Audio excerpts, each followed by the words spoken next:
Thank you very much, Bianca, for this lovely technical introduction. A warm welcome and a good morning also from my side to our webinar on sustainable eating, deforestation-free ingredients and products. As we all know, forest degradation and deforestation has occurring at an alarming rate that contributes to worsening the climate change and biodiversity loss. The main driver of this is the expansion of agricultural land to produce different commodities. With growing population and increasing demand for agricultural land that puts additional pressure on the agriculture and forests, the EU Commission released its proposed regulation to tackle EU imports from commodities that are linked to deforestation and forest degradation, to ensure only deforestation-free and legal products are allowed on the European market. This will contribute to bring down the green gas emission and the biodiversity loss. We'll today explore in our webinar the challenges and the advantages of the proposed regulation as it might put burden on both the producing countries and the European companies. With over 1.2 million signatures, this public consultation was the second most popular one. So therefore, I would like to ask the participants and audience and our esteemed audience to ask their question throughout the webinar via the Q&A chat. With this, I would also like to start our discussion with our welcome speech by Ms. Christine Schneider, member of the European Parliament of the Envy and Agri Committee, opinion shadow rapporteur on deforestation legal framework to hold and reverse the EU-driven global deforestation. And she is also the chair of our SME Connect working group on health and nutrition. So please, Ms. Schneider, the screen is yours. Thank you so much. Good morning, ladies and gentlemen. Thank you for organizing the webinar on sustainable eating, deforestation-free ingredients and products. Sustainable eating is about choosing foods that are helpful to our environment and our bodies. But how can we eat more sustainable? One of the simplest things you can is to practice mindful eating. Focusing on what you are eating allows you to reflect on where your food came from and how it is nourishing for your body. We all agree that a shift toward more plant-based foods is the right choice. A plant-based eating style includes more legumes, beans, peas, peanuts, whole grains, vegetable, fruits and nuts, and less animal-based foods, especially processed meat. Limiting refined grains and added sugars is also important. Our European farmers can provide healthy food, but we are also dependent on imports. Therefore, it is time to ask the crucial question of what impact our food choices are having on the natural world and in particular the tropical forest ecosystem where more and more food supplies came from. Hidden in the food we buy every day, from chocolate to ice cream, are communities like palm oil and soy that are driving deforestation across the world. It is clear that the EU by itself cannot reverse the trend of deforestation. It needs to be part of a global alliance, and the EU should take a leading role. We need to reduce the EU consumption footprint on land and encourage the consumption of products from deforestation-free supply chains in the European Union. To achieve this, the European Commission plans to ban the sale of agriculture products made in deforested and degraded land. The move, designed in line with the European Green Deal, is an attempt to ensure forests around the world remain intact and continue to absorb carbon dioxide as they grow. The proposed regulation would require all companies selling beef, including leather, soy, palm oil, timber, coffee, and cacao in the EU market to conduct due diligence to prove they are legal and have no caused deforestation or forest degradation. I appreciate that the Commission only refers on the relevant commodities. This was one of my major demands during the discussion on the deforestation legal framework, as these commodities are aggravating deforestation the most. Business for all sizes, from multinationals to SMEs that trade in the 6 selected products, will be compelled to follow the rules which operate under traceability system. Companies will be asked to collect detailed information, including geographical coordinates about the farm or plantation where the goods are produced, in order to prove the comply with the regulation requirements.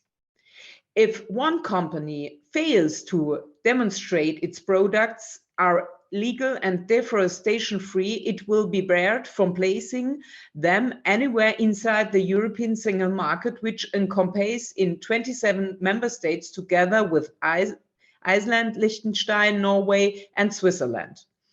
There are still many open questions to discuss. Although the proposed regulation will help clean up European supply chain, products could still be sold elsewhere. So the question is a Commission proposal really the right move toward deforestation-free supply chain? We need to make sure that farmers have access to alternative solutions. This includes an EU plan for protein production to reduce dependence on imports. Given the current challenges on the provision of food security in the European Union, we must support our farmers and not burden them disproportionately. We need to avoid significant impact on costs and prices and on the availability of compliant agriculture commodities for the European market. We need to tackle the root causes of deforestation, such as poor forest governance and unclear land tenure as well. We also need to make sure that the proposed benchmarking system is compatible with WTO rules. I very much welcome the LIDAR regime for SMEs. If you qualify as SME trader, you do not have to set up the entire due diligence framework, but you are required to collect a record of our suppliers and customers, keep that information for at least 5 years, and make such information available to competent authorities upon request. I also welcome the 24 instead of 12 months transition period for micro and enterprises. I would like to come back to the beginning of my opening. The Commission's draft regulation is one important step toward deforestation-free ingredients and products. But it is the consumer's hand to choose sustainable eating. We need to eat more plants. We need to reduce the consumption of ultra-processed foods. We need to buy local, to buy in season, and to buy in bulk. We need to reduce food waste. As I mentioned at a different webinar here before, education also plays a key role to reach sustainable eating. Thank you very much for your attention, and I'm looking forward for our discussion. Yes, thank you very much, Ms. Schneider. You are right, education is key and has a key role to play. And it is a great step forward with the regulation. I hope neither the audience nor the participant mind, but I would like to raise a question for you already. In your opinion, as Shadow Rapporteur on already mentioned field, you gave some suggestions and also recommendations, and I assume many food manufacturers are concerned about the direct and indirect effects that might have. But coming quickly back to the country benchmark system, do you support the approach of the Commission? The approach for the assessment of countries regarding the risk of deforestation is one possibility, I think, but I wonder, did we really, do we really need double structure? Once there is a risk assessment, why do companies have to fulfill additional due diligence obligations? Let's take the example of soy. Yesterday, we talked with some companies about import and export of soy. The goal is to obtain all soy from deforestation-free change. Years ago, the industry set out already on the path of certification to meet this goal. And also the Amazona moratorium is a very good example. I think here we can see that certification systems within association in the industry work. And I also wonder if we should not move away from the production certification towards to dealer certification. I'm a little bit afraid that we make more bureaucracy, and that's not really the right way to reach our target. Yes, thank you. I have one more question. Quickly jumping out of that field a little bit, we have the ever-present Ukrainian war. Do you think at the moment that the proposal from the Commission is the right move right now? I think it's clear we need to stop deforestation, and this is something we don't want to put on hold. But it's also very important, and the Ukraine war shows us every day. It's also important that our food security has to be in our top priority in all political fields, and we must look in all political fields if we reach with the things or if we can secure our food security. All right, thank you. Thank you for answering the questions and also for hosting our webinar today. We will now come to our keynote speech. Mr. Arnold Pusztalisak, and I'm very sorry for pronouncing it wrong, is the Vice President of the Employers Group of the European Economic and Social Committee. He's member of the section for agriculture, rural development and the environment, and the opinion rapporteur on his proposal, minimizing the risk of deforestation and forest degradation associated with product placed on the EU market. With your expertise as also president of the Regional Federation of Farmers Unions of the Normandy and bureau member of National Federation of Farmer Unions, you are of the opinion that the scope of the regulation should be broadened. What are your points of view? Please, the screen is yours. Thank you, Steffi. Good morning, ladies and gentlemen. I'm very glad to join your meeting, and I will present the opinion we adopt in February in the ECOSOX committee in Brussels. Next slide, please. Another one. Yes, it was adopted the 23rd of February, and as usual, we find all the compromise, and it was adopted with a large majority of the member of the committee. Next slide. I will develop the proposition. We welcome the Commission proposal. As farmer, sometimes I'm very afraid by some proposition of the Commission, but about the carbon goal, carbon ambition, we think that it's a good proposition. We have some amendments to share with you, and but it's important to send a strong signal to the market and to provide a strong incentive for supply chain. Next slide, please. The regulation should not only cover deforestation on forest degradation, but also some high-value system for carbon as savanna, wetland, peatland, mangrove, or riparian buffer. Also, it's important for us that the important forest with commodities such as maize, sugar, and rubber will be covered.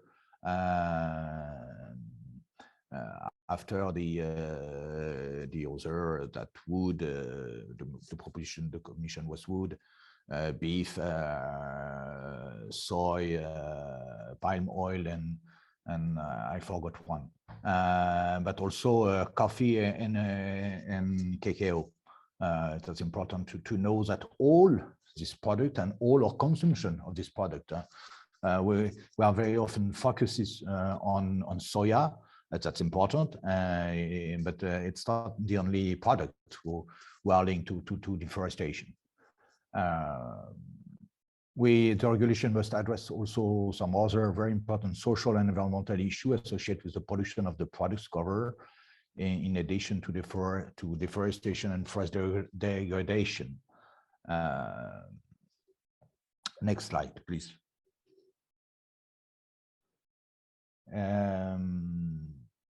Yes, the efficiency and the effectiveness of the proposal legislation depend on the priority it is given in member states and the operational capacity of competent authority in each member state. For us, it's a very important issue. We know that the effectiveness of the administration is not the same in all the EU countries, and it's important that the Commission find the means or give the means to the to each member states for to be able to control and to reach the common goal. A common approach by member state based on EU guidance concerning financial or non-financial penalty is needed also. Next slide. Political cooperation and alignment on deforestation-free demand side initiative with other major importing country should be a major priority. We can't do the job only in Europe. We represent 10% of forest of deforestation. When China corresponds to 25% and USA 15%. It's important that these two important blocks that are China and US follow us as soon as possible. And as farmer, I want to always mirror measure when we implement something in the EU that the rest of the world will also adopt that. And it's fundamental also in this regulation. Next slide, please. Yes, we also call for an urgent response mechanism to support people and civil society who are protecting forests inside and outside the EU. I say inside the EU, we have some comment. I will give, for example, the example of Romania, which seems that the primary forest is in danger. And it's a problem in Brazil, it's a problem somewhere else in Asia. But it's also sometimes a problem in some country of the EU. In main country of the EU, the area of forest is increasing, and it's not at all a problem at this time. Okay, next slide. A clear differentiation has been done, and it's have been underlined by MEP Schneider, and she's totally right. It's important that it was not the same rules, and the longer transition period as possible will be implemented for this company. The SME section is for us fundamental. It's have been right in the text. It's not because I am in front of SME Connect that I developed this point of view. Next slide. Meeting Europe implement for. I forgot this page. This page should not be transferred to small-scale farmers who are barely earning a living income. Yes, we have a difference about that, and we try to show that we have an art in Europe, and we were able to have a different system for some farmers. Next slide. The obligation of the financial sectors also, it's important to associate the financial sector to our system. Now everybody is looking to have the best finance as possible, the most sustainable as possible, and it's important that financial sector will be associated. And I hope we will have a large part about this proposition. Europe must invest in agricultural production. And as developed by MEP Schneider, it's important to have a solution. Ban without solution is really a problem, and we need to some time to take time. And it's important to underline that the non-productive area of CAP 2023 will increase production needs in the world and increase the risk of deforestation. And you know, it was right the 22 of February, before the war in Ukraine, and already at this time we say that the non-productive area are a problem at this time. We are agree to develop biodiversity. We know that we can do it in the actual system, and we don't need that this non-productive area is a solution. And it was really a very good debate we have, that before the war and after the war, or during the war, because only we're still in the war, unfortunately, it's still a time to repeat that. We need to be effective. I am sure we can develop biodiversity, and we develop biodiversity, but we don't need non-productive area. And maybe it's the last slide. It's important to the social partners and civil society in the following of the system. And we also signal the role of the committee of the region. Thank you very much, and I'm ready for your question. Thank you so much for giving us your thoughts on the proposal and also recommendation. You were mentioning a couple of very good points. So you highlighted that we need to focus on inside and outside the European Union, and also that the Commission needs to find a common ground and the means to between the member states to be able to control and reach the common goals. I do have a question already as well. So 70 to 80% of the world's 570 million farmers are family smallholdings producing the world's food. When talking about penalties and zero tolerance, how can we assure that the European buyers do not avoid commodities from potential deforestation risk areas, so that the farmers and smallholders in remote areas do not risk to be left behind?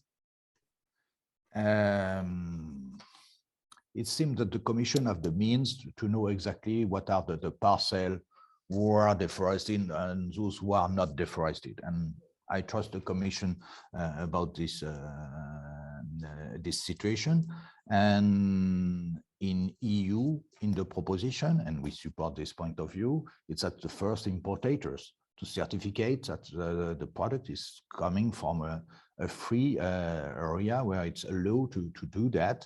And the differences we have with the Parliament compared to a far old point of view of the Parliament, it's about the date of implementation, because the Commission have the date of end of 2020, when the Parliament was at 2015, but it was in a report of 2018, and it's around the date that maybe we're still a debate, but it's important to show and to inform all the food chain that we decide to do that. I know that the price will be higher for everybody in the supply chain, but it's the way that Europe want to show to everybody. And after the report of the GIEC from yesterday, it's important to be online.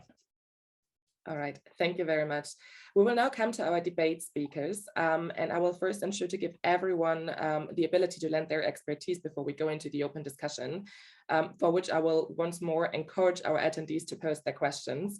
Also from the speaker side, if you have anything you want to directly comment or giving a statement on something, please feel free to do so.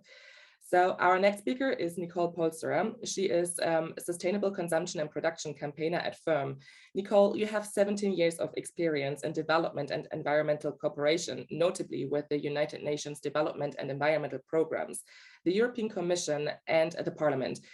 So your focus is on reducing EU consumption of products that harm forests and communities globally. What is, in your opinion, the great advantages or even challenges for this proposed regulation? Please, the screen is yours. Thank you very much. And we can go to the next slide, please. Yeah, thank you very much for the possibility to debate the Commission's approach to help reduce deforestation globally.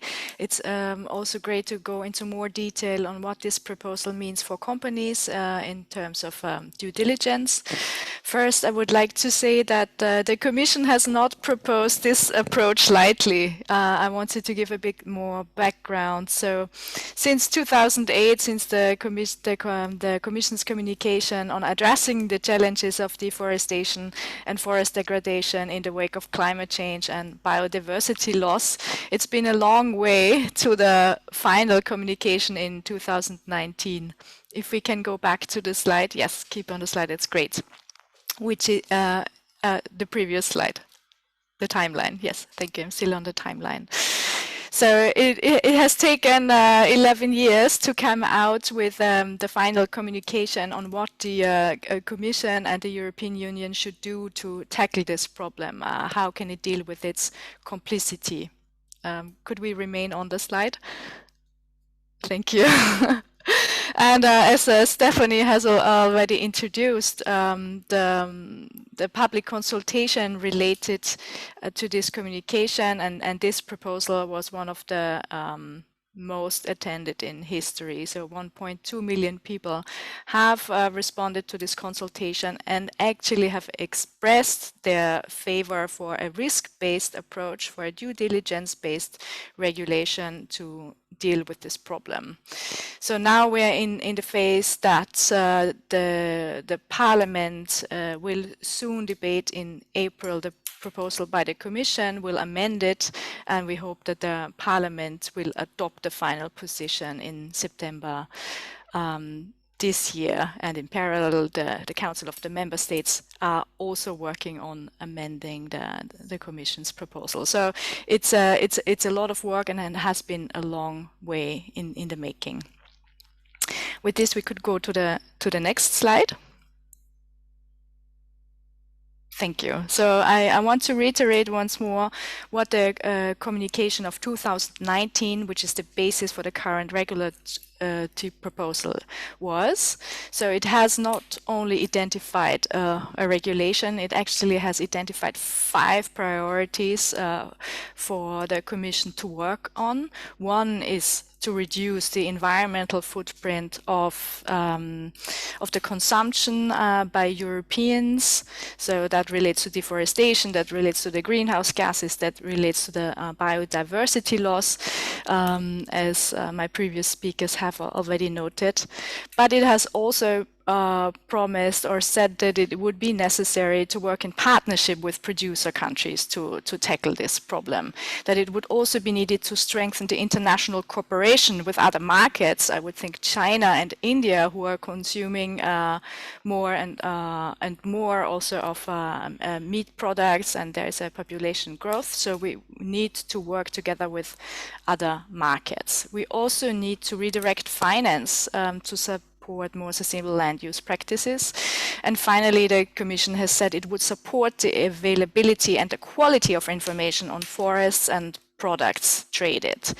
So what we now have on the table only relates to the priority 1, so reducing the environmental footprint of EU consumption, and also partly the availability and quality information on deforestation and traded products, which we might see in the creation of the first forest observatory, which could play a decisive role in the benchmarking that was mentioned by the previous speakers, and I would like to talk about a bit later. We could go to the next slide, please. So the legal basis for the regulation on the table is decidedly environmental, but that does not mean it's not discussed also with agricultural and trade ministries. There are working groups in the council that are cross-ministerial, that debate the best approach. And we will have 2 councils in June, agriculture and environment, which will need to come to a conclusion. So I think this will be a very holistic approach when being looked at. Next slide, please. So the core of the regulation, and I will give here a broad brush because I know my colleague Kaya from Client Earth will go into much detail the technicalities and legal requirements, but I give here the broad overview. So what is on the table is a duty by companies who first place a certain set of commodities and related products on the market to preemptively declare that what they put into circulation on the EU market is legal in the country of production, that it's deforestation-free according to definitions put forward by the Commission in line with the FAO, and that it's forest degradation-free after the 31st of December 2020. This is to note that the legality criteria does not have a cutoff date, that is legality according to the laws of the country of production. So we have 3 criteria here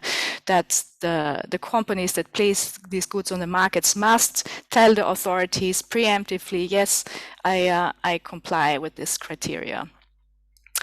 And to be able to do so, to be able to say, well, I'm totally fine, I'm under the law, and there's no problem. What does a company now have to do? So it needs to carry out these 3 steps. It must know where the goods come from, and that is this geolocalization data that was mentioned. There was aforementioned, and in the Commission's proposal, it is indeed the plot of land where, for instance, the beef was, the cattle was raised, or the soya was planted. That it's those coordinates that need to be provided. So once the company that places the goods first on the market, the so-called operator in this legislation, knows where the goods come from, the company needs to assess how risky is this in terms of deforestation, forest degradation and legality. And this is why it's so important that there's no exemption to have geolocalization data. Otherwise, we would not know whether the product was produced legally on this farm. So let us assume now there is no risk of deforestation, because you can see that on the satellite data, maybe with this help of the Forest Observatory, that is in the making by the Joint Research Center of the Commission, maybe with the help of consultants, but in any case with help of satellites, maybe also checking in what's going on in the country with other NGOs, then it's okay to put the goods on the market. If there is a non-negligible risk, then the company must actually take mitigation measures or not put the goods on the market. And my colleague Kaya will go into a bit more detail. This regulation also has further transparency requirements, such as for the SMEs to keep the information whom they bought from and who they sold to, and need to keep these records for 5 years. There are reporting requirements, but also here there's an exemption for SMEs. Others need to report once a year publicly on their due diligence system. And of course, there's a provision for penalties for non-compliant companies. Next step, please. So the product scope that the Commission has put forward based on its impact assessment currently relates to these 6 commodities: palm oil, soy, timber, because the EU timber regulation will be folded into this new regulation. Beef products, cocoa and coffee, and some of the derived products like the ones that were already under the timber regulation, but also leather and other derived products. Next slide, please. So what has been left out of the Commission's proposal, and but is already being debated in the Parliament, is potentially that to be amended. So that is the scope and the criteria for legal and deforestation free, to include an additional and more explicit requirement that the goods in its production need to comply with international human rights norms and standards, notably the customary tenure of land of indigenous peoples. And why is it so important to spell this out? Because often this customary law might not be ratified in the country of production, so might not be a national criteria, but we would like to see it spelled out that this collective customary tenure that is often the case is also respected by the producers. Related to that is the access to justice for harmed people, so be able to pursue a company for non-compliance. And we don't see any improvement on this in the current Parliament's draft, unfortunately. The third critique would be that the current approach narrowly focuses on forests, and I say here narrowly because there are many other important ecosystems at risk by agricultural expansion. If I look at Brazil, that would be the Cerrado, that would be the Pantanal, so mosaic landscapes, sorts of savannas and wetlands, and they also are under threat. And if they don't come under the scope of the law, there might be a divergence to the non-protected areas, so to say. What is also an omission we feel in this regulation is that finance and investment companies are not under obligation of the same or similar type of due diligence to ensure that their operations do not lead to deforestation and forest degradation. And we think that's a major omission that we hope that the Council and the Parliament will remedy. So with that, my presentation comes to a close. Maybe I still use the time to reflect on the two questions, Stephanie, that you had asked around geolocation. So I do think that the benchmarking system could be a useful tool, especially as it relates to reputational risk. I think the theory of change by the Commission is indeed to when there is a high-risk category, which would be based on the figures of deforestation and deforestation associated with the commodities in question, to give a signal. And actually what that is not a ban that would just mean for the operator that it would have to exercise due diligence, as explained, and it gives the competent authority in the member states more tools on what to do, and it would require a higher percentage of checks of the goods coming from these countries. So we think that maintaining the high-risk category is of utmost importance. Regarding the geolocation, I would think I would want to reiterate that this is really important to know where the goods come from. Otherwise, we will not have improvement of the current situation where we already have, for instance, a mass balance system where we know more or less how much percentage of goods come in deforestation-free, but have been mixed with the goods that are that are associated with deforestation. So if we don't know exactly what is coming into Europe, our situation will not much improve. I think we have seen companies and governments repeatedly fail at living up to their own pledges. So we had the SDGs, we have other declarations that say everybody would work towards halting deforestation already by 2020. We've definitely missed that one. Now we have company pledges to say, well, we will go slowly there until 2030. And regulation here shouldn't be the laggard. We should not follow what the companies have said they will eventually do in 2030. The regulation should be a pull factor to spur things up. So I would like to stop here at this point. Thank you very much for your statement and also this great comprehensive background. Indeed, it's very important to reduce the footprint of EU consumption on land and encourage the consumption of products with from deforestation-free supply chains. Yeah, so our next speaker is Kaya Blumtritt. She is law and policy advisor for the Forest Risk Commodities of Client Earth and the expert on its position paper on the proposed EU law on deforestation-free products. Kaya, as an expert, what do you think is left out in the European Commission proposal? Please, the screen is yours. Thank you very much, Stephanie, and thank you for inviting me today and provide my perspective from an environmental law point of view. Client Earth is an environmental law organization that uses the law to fight climate change, protect the environment, and empower the people that depend on it. We can go to the next slide, please. This includes defending forests and acknowledging the role that local communities play in safeguarding them. Client Earth has been following this file on an EU deforestation law very closely.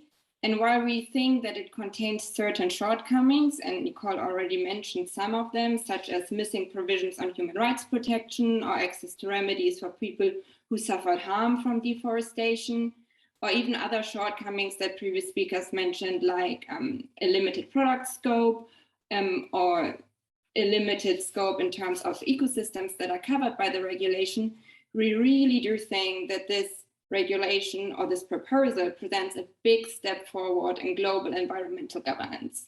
It sends an important signal to the market that change is coming and sets out very clear standards for compliance for products and commodities that may be linked to deforestation, for the operators that are placing those commodities on the EU market, and for traders that subsequently make these products available on the EU market. As such, the proposal really represents a unique and I would say once in a generation opportunity to set the global standard that is needed to tackle deforestation that is linked to the production and consumption of agricultural products. We can go to the next slide. So Nicole already mentioned that the new law, as it is currently proposed, shows due diligence as the tool for company to ascertain that their products are deforestation-free and produced legally. This due diligence needs to be conducted by operators under the regulation. Operators are defined as natural or legal persons who place commodity or products on the EU market or who export those commodities from the EU market. Now, there are certain key features around this due diligence system that ensure its proper functioning, and they are very important to maintain. What sits at the heart of the proposal, and Nicole has already mentioned that, is the obligation for operators to trace their products back along the supply chain all the way through to the plot of land where the product has been produced. This is so important because the policy objective of the regulation is to minimize the EU's impact on deforestation or other adverse impacts such as forest degradation that occur at the pre-production and production stage of agri-commodity supply chains. The only way an operator can know whether their product contributes to deforestation is when they know where the product is coming from. This is why an operator needs to obtain geolocation data of the area of production and also need to verify and check information along the supply chain. The regulation is also very clear that if an operator cannot ascertain that there is no or merely a negligible risk that the product or commodities are linked to deforestation or produced illegally, they cannot place the product on the EU market. This is a very clear obligation of result that is very important to maintain. Other important features of the due diligence system relate to reporting and supply chain transparency. So Nicole already mentioned that operators need to publicly report on an annual basis on the due diligence system that they're setting up. It is very important that this requirement applies to all companies, including SMEs, because public reporting is a means to show consumers and customers what a company is doing to meet their sustainability standards. Another important element is supply chain transparency. In this regard, the current proposal should be strengthened so that operators not only identify their direct seller of the commodity, but all the actors in the supply chain. This also is an advantage for operators who need to conduct due diligence, because identifying actors in the supply chain that have been previously linked to deforestation or illegality would itself support the operator's due diligence. Maybe let me also already comment at this point on two aspects that have been coming up during the contribution of previous speakers. One is the concept of simplified due diligence. The good thing about due diligence is that it is an inherently proportionate tool. Due diligence is a risk-based approach, which means that the mitigation measures that an operator needs to take to mitigate risk correspond to the risk identified. That means that if an operator identifies very low risk, the mitigation measures that are necessary are correspondingly simple. As such, there's no need for a simplified due diligence. Importantly, any due diligence obligations shouldn't be connected to the benchmarking, but it's really the operators and businesses that should take ownership of their supply chains and take the responsibility for them. Another aspect concerns certification. We're actually quite happy to see the approach that the Commission has taken towards certification. Operators are, of course, free to consult any information they deem useful for their due diligence exercise. But importantly, certification cannot absolve operators from their obligation under this regulation. We can go to the next slide, please. It has already been mentioned by Ms. Schneider before that there is an important distinction in the regulation when it comes to the obligation of traders. Let me just say again, we talked about operators before, now we're talking about traders. Traders are natural and legal persons who make relevant commodities and products available on the EU market after they have already been placed on the market by operators. And the distinction ultimately states that non-SME traders, so big traders, are to be seen as operators under the regulation. So they're having the same obligation to conduct due diligence. SME traders, on the other hand, have much simpler obligations. They only need to collect, keep, and pass on information. And that is information that relates to the trader or the operator that made relevant or that supplied the relevant commodity to them, or to whom they will subsequently supply the relevant product. But SMEs also have a duty to cooperate with competent authorities. These are the member state bodies that enforce the regulation on national level. This includes to make information available upon request and notify competent authorities, and that is very important, if they receive any new information that their product is not in conformity with the regulation. We can go to the next slide. So just to summarize and give a brief outlook. The very clear obligations that this proposal sets out provide legal certainty, and importantly, they can level the playing field for companies, including SMEs, that are moving towards sustainable agri-food supply chains. A robust due diligence system with clear rules on how to conduct due diligence is not only good for companies, but also for government authorities who need to enforce the regulation, for consumers who are demanding that the products that they are buying are deforestation-free, and for people in producer countries that are affected by EU supply chains. we can go to the next slide. And that brings me already to the end of my presentation. Thank you very much. Yes, thank you so much for giving us your perspective. You brought up the importance of a fair due diligence system and supply chains transparency. Furthermore, the obligation for SMEs and SME traders that you highlighted gave a great viewpoint. We will directly come to our next speaker, Stephanie Pino, who is the Advocacy Officer for Trade Policy Reform at the Weblin Institute. So before joining the Institute, you were a researcher specializing in WTO law. So we're looking forward to your perspective. So please, the screen is yours. Thank you very much. You can hear me? Yeah. Good morning, everyone. Thank you very much for this invitation. We are happy at the Weblin Institute to have the opportunity to present our proposal on the draft regulation.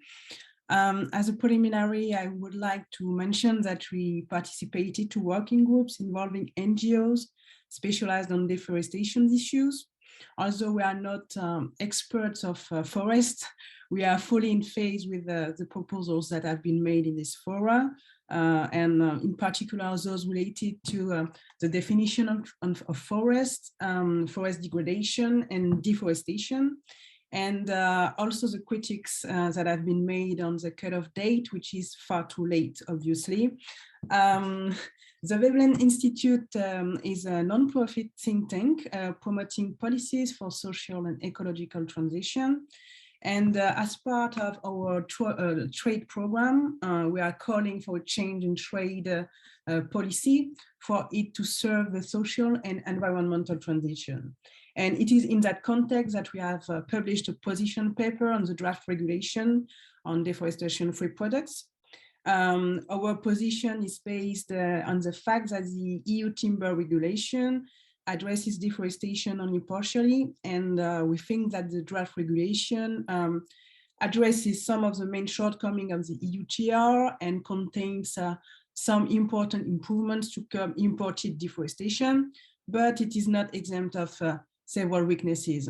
And on that, I would like to insist on two specific points. The first one is related to the due diligence framework, and the second one is related to the country benchmarking system.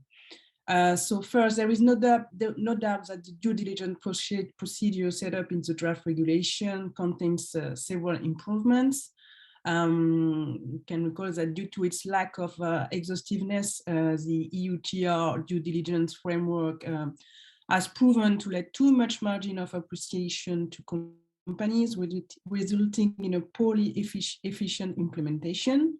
That's why the Weblin Institute welcomes the additions made to the due diligence framework. For example, the obligation on operators and traders to ensure that goods placed on the EU market or exported not only have been produced, excuse me, in accordance with relevant legislation of the country, but are also deforestation-free.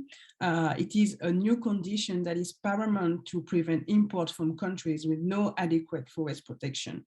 Another good example is the addition of an item related to geolocalization. Other example is the inclusion of new criteria in the risk assessment. And finally, of course, the introduction of a prohibition on operators from placing products on the EU market if they are unable to complete the due diligence process, or if the due diligence has revealed a non-negligible risk of non-compliance. But this being said, we want to insist on the fact that a specific criterion regarding traceability should be specifically included within the list of Article 9.1. The second point is related to the third country's benchmarking system that we think that it should be recast.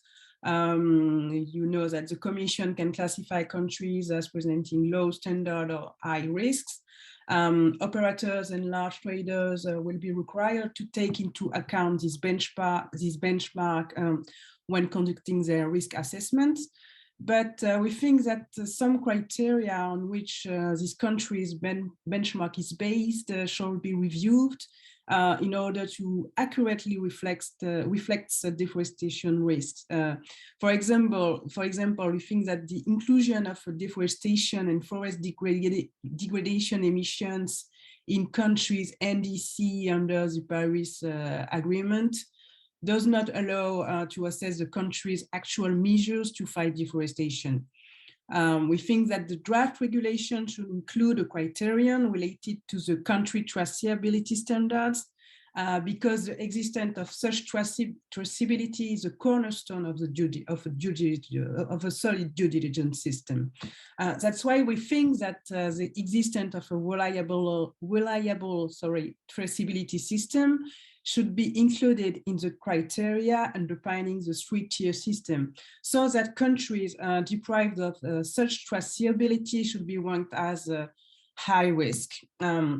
We think it is a precondition to ensure that no forest risk goods access the EU market in compliance with the precautionary principle.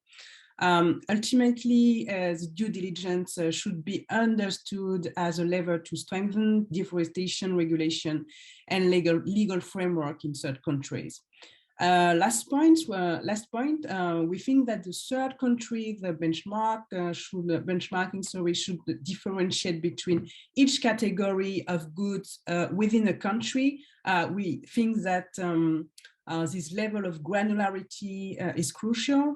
Otherwise, this could lead to overlook specific risks associated with certain regions, goods, or supply chains.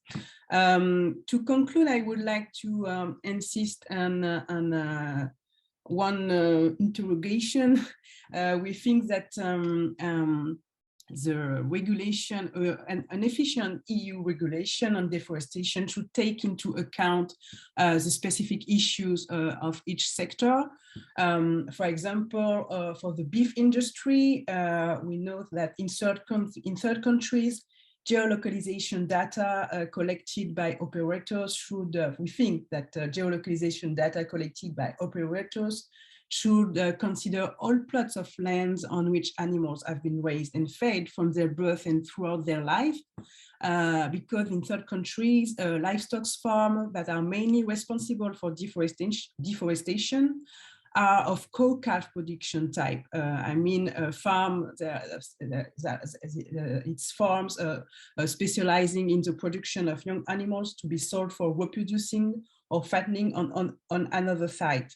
Another example that lead toward a more sectoral approach is the example of the cocoa industry. When we know that in the cocoa industry, deforestation is closely related to the very low level of producers' remuneration. They don't have any incentives not to deforest, but sadly, the draft regulation fails to address and take into account the economic challenges. So my question for panelists is, how can we take into account this economic challenge in the regulation? Thank you for your attention. Thank you very much for your point of view. Your frame of mind clearly highlighted the additions made to the framework, such as the obligations on producers and traders and specific criteria that should be included. Moreover, you also highlighted further criteria that the country benchmark system should be based on to reflect the deforestation risk. Europe has a structural protein deficiency, which is currently covered by important protein-rich feed, some of this coming from deforestation risk areas, which brings us to our last but not least speaker, Dr. Emanuel Sanini, who is the project coordinator of the Smart Protein project. You studied agricultural science, and since November 2009, you have been working as the senior research coordinator at the School of Food and Nutritional Science at the University College Cork. What do you think? What are the benefits in your point of view? Please, the screen is yours. Thank you very much, Stephanie. Well, definitely is quite a big challenge here. Of course, what is important here to see basically how Europe could actually strengthen their protein productions. And there are several strategies that they can put in place, and in order to produce more, better, but consuming less. And as Arnold was pointed out before, farmers are actually our hero here, because they can actually make a big difference, because they can move from being the main responsible for gas emissions, but also could be also the main, let's say, key to push this protein transition. Definitely, then we need to move from, let's say, compliance to performance. So acknowledge the key role that farmers has in the primary productions, but also they are on the upfront in preserving and maintaining our ecosystem and our environment. Definitely, we need to understand a different way how we should produce our food, how we should process, distribute, purchase, consume, and dispose. Because it's not just trying to find a different way to produce more. Also, we need to find a different way how we deal with food, and in all steps of the food system. Before we were talking about citizen, engagement and consumer engagement, I rather prefer use citizen, because here we are involved, including also the social aspects that basically has to be taken in consideration when we are dealing with these topics, and in particular the food environment. So this interface that basically, connect people with food. And this is very important. I mean, we discussed first education at a different level, starting from primary schools. There is several EU projects that's been funded the last years that are basically targeting specifically these aspects. And in particular, we need to understand, we need to make sure that consumers are getting few but clear information.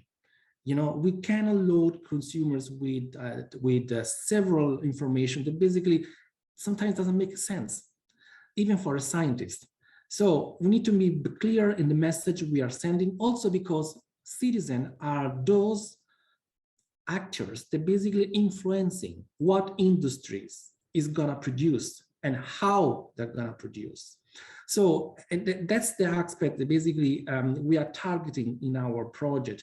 We are mainly focusing in pushing and diversifying primary production by investigating different varieties of quinoa, faba bean, lentil, and chickpea produced in Europe.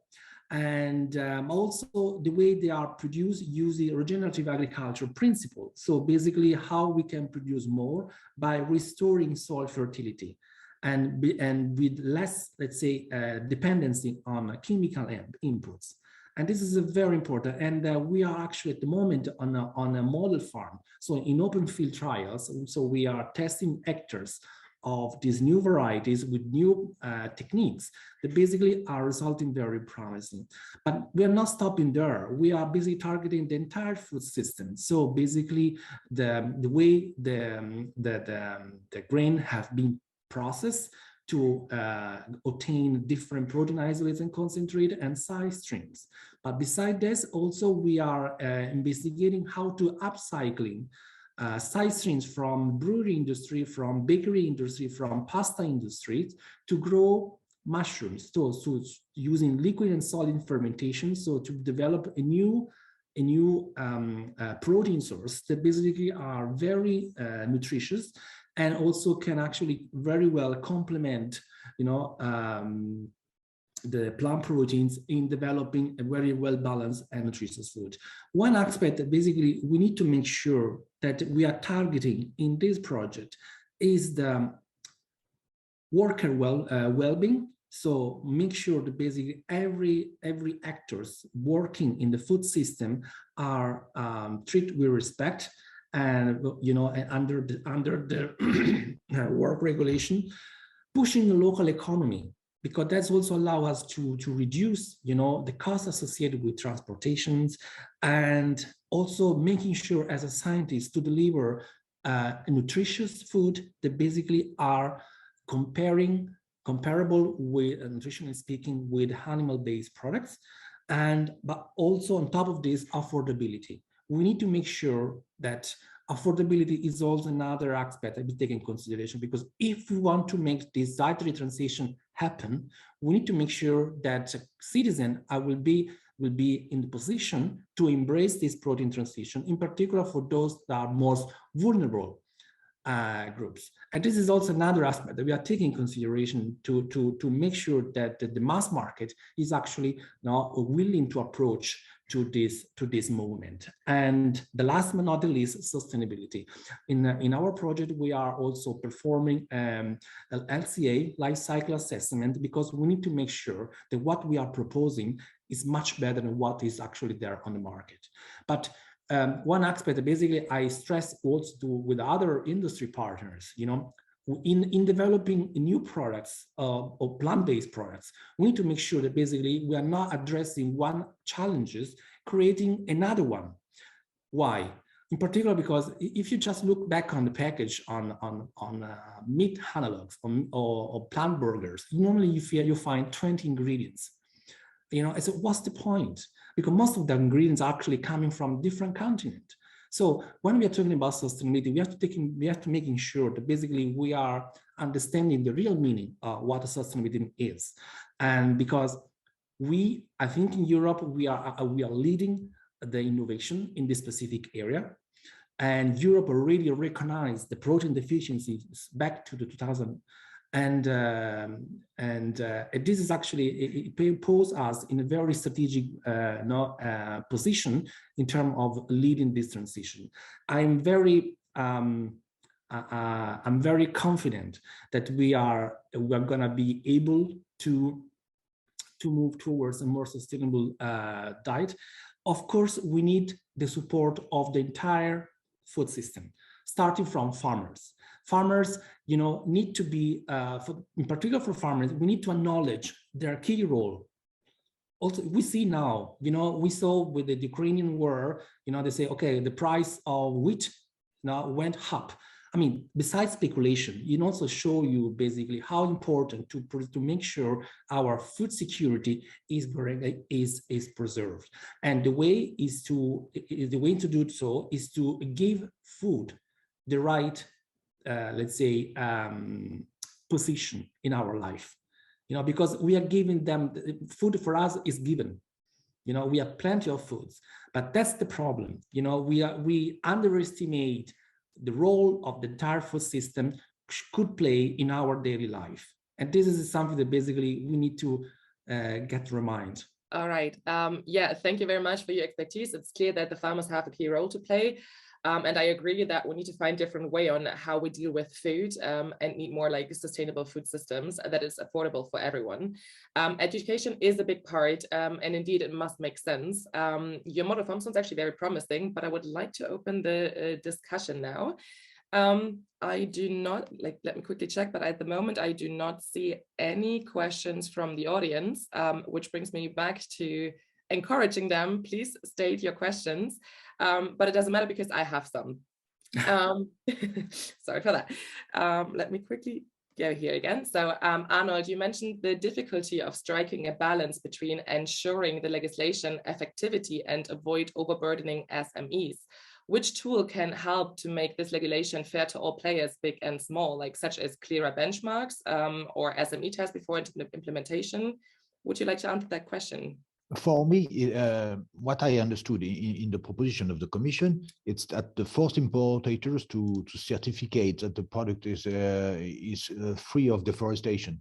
And in this case, we don't need more control after that, because the first importator is not an SME, it's a big company, it's a trader.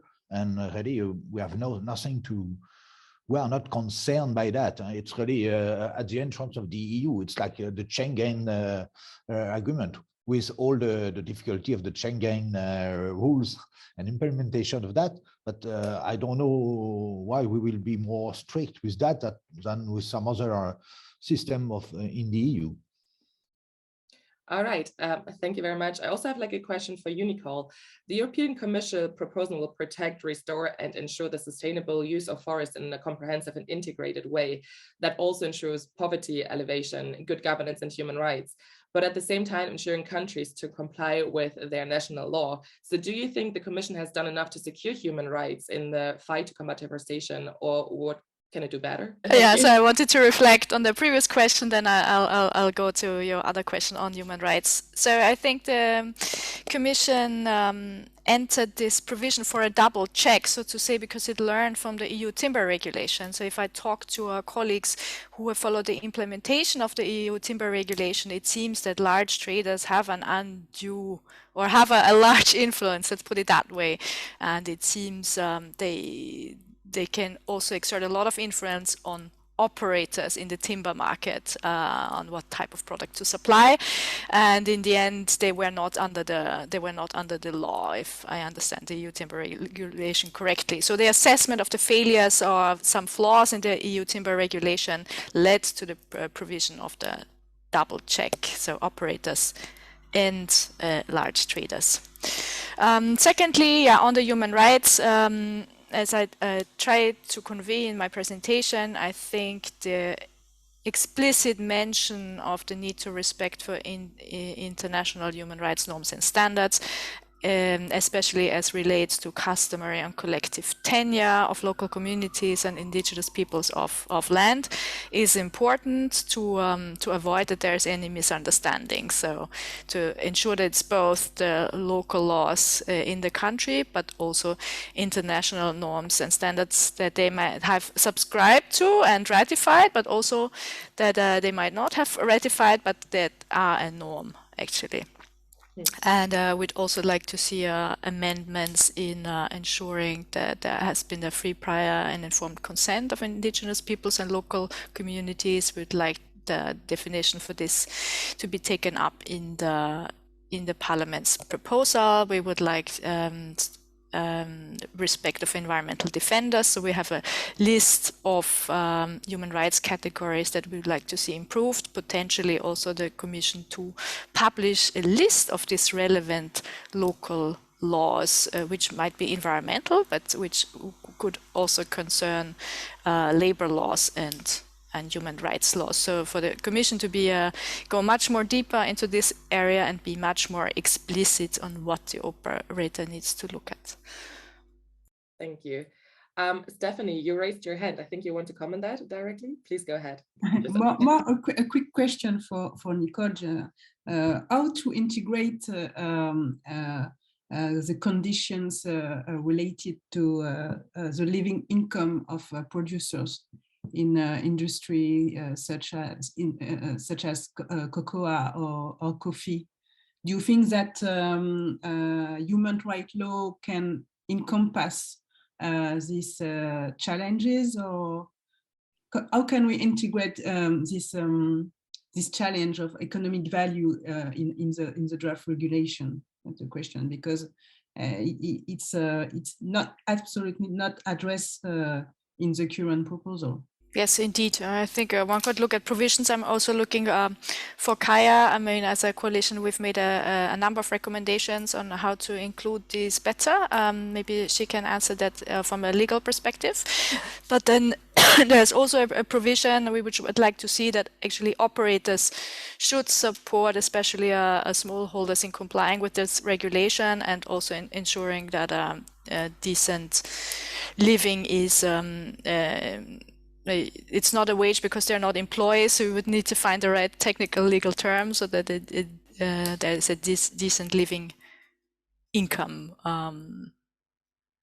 that they can earn from their legal production. So I think there are two ways how to go about that. But I'd like to pass the ball to Kaya for the exact legal terms on how we would do that. Yeah, thanks, Nicole. And let me maybe just say that protecting human rights in this regulation is also very important, because we know that local communities and indigenous peoples are often the best guardians of forests, and protecting their rights means protecting forests. And unfortunately, we also know that forest deforestation often goes hand in hand with human rights violations. On how to best integrate this, and particularly at the point you raised, Stephanie, on living income, When we look at international conventions, we have, for example, ILO protocols, and there is a right to a living wage in there. So one would need to have a close look whether this suffices to address the issue. But let me also say that it is on operators to mitigate the risk that they identified in the supply chain. So if there is a risk that trees are cut down because farmers see no other way other than expanding into protected forests, then it is also on operators to engage with the farmers and to look for more sustainable farming practices and ultimately allow them that they can live from their farming without cutting down trees. Yes, thank you very much. We already have a question from the audience. I will just read it out loud. So, am I understanding this correctly? Only the first importer is to be under the obligation to ensure the materials are deforestation-free. And his assurance is then enough for the rest of the chain, because if we are requiring a small baker to check whether the palm fat they might need to use has any relation to deforestation, well, that's actually a very long one. So I would like to point out that they would not even know how to do a risk assessment and do not have the skills to check for satellite pictures. How could such situation be avoided? Yeah, I can take this one, if that's okay. So the understanding is correctly, a small trader or a small baker wouldn't be under the obligation to conduct due diligence under this obligation, under this regulation. They would need to collect information on the operator or the trader that sold the product to them, but they wouldn't as such need to assess and mitigate risks. All right. Quickly coming back to the protein deficiency, Emanuele, the Smart Protein Project was funded by the European Union's Horizon 2020 Research and Innovation Program. Do you think that it would be beneficial for the proposed regulation if the European Union develops strategies linked with Horizon Europe, the EU Innovation Fund, and partners like you to develop scaling up the production of protein sources? Definitely. There is a huge potential, and as I mentioned before, the European Commission is investing a lot of funding in developing innovative way to produce and process and commercialize products. There is an issue or challenge here, because most of the time we are ending with a novel food products, and then we are in a way facing a challenge in addressing the process to get an approval from EFSA regarding these new foods.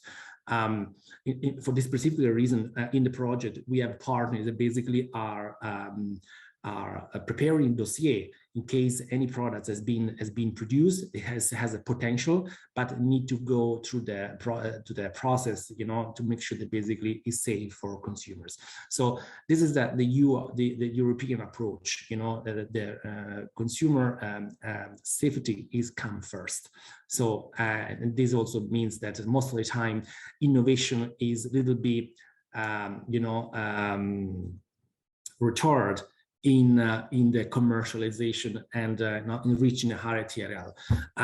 Of course, on the other side, when you look at US, for example, they're using a complete opposite approach. So if it doesn't harm, if you cannot prove that basically harms, is allowed to be consumed. So different perspective, different philosophy. We try to deal with this by investing a lot of effort in developing and assessing, and all the new ingredients has been developed. So to make sure that basically by the end of the project, so in 4 years' time, these ingredients will be fully assessed and approved for be commercialized in Europe. All right, thank you very much.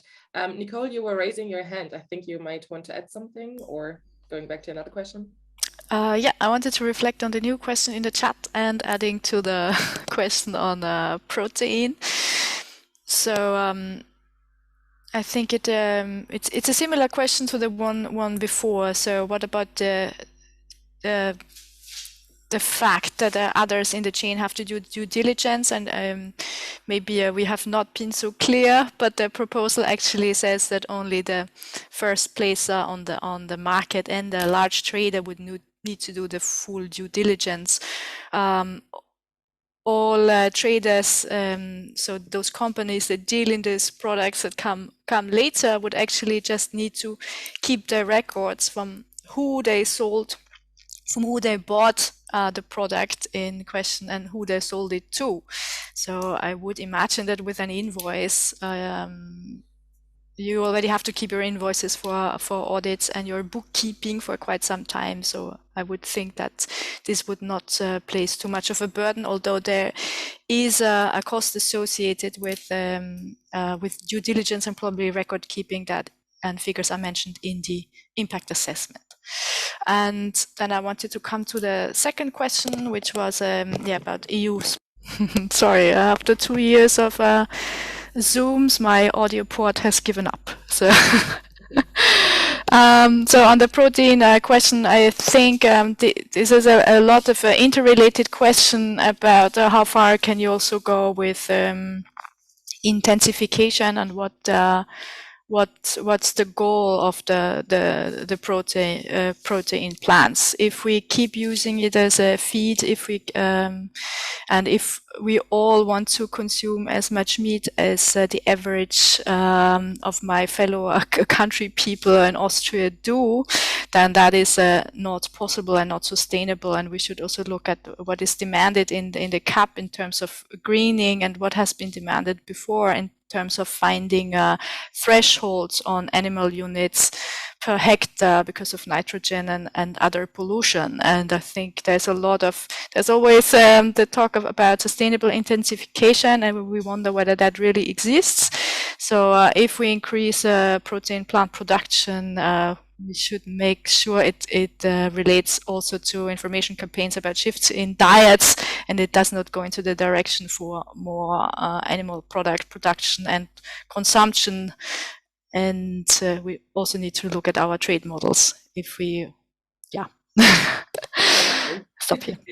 Great, thank you so much. Arnold, you also raised your hand. Would you like to comment? Yes, it was on this issue. Yes, we have some solution that we need to develop. First of all, I think that the higher price of the imported protein, because of the regulation, will change the mind of the producer, and we will implement more clover in our pasture when we can do it. It's one of the solutions. One of the second solution with not enough develop, and my country is one of these country where we have not enough water.